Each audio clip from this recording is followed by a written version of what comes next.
নারায়ণগঞ্জের রূপগঞ্জ উপজেলায় পূর্বাচল এলাকার একটি লেকে পাওয়া ৬০ টুকরার মরদেহটি রাজধানীর বসুন্ধরা আবাসিক এলাকার বাসিন্দা ও ব্যবসায়ী জসিমউদ্দিন মাসুমের বলে জানিয়েছে পুলিশ। ৫৯ বছর বয়সী এই ব্যবসায়ী নারায়ণগঞ্জের ফতুল্লার চাঁদ ডাইং ফ্যাক্টরি সহ বিভিন্ন প্রতিষ্ঠানের মালিক ছিলেন।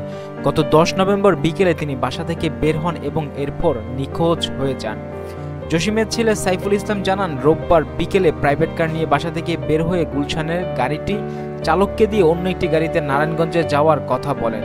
রাত 11:30টার দিকে স্ত্রীর সঙ্গে ফোনে কথা বলার পর আর বাসায় ফেরেননি। পরদিন সকালে ফোন বন্ধ পেয়ে পরিবারের গুলশান থানায় সাধারণ ডায়েরি করে।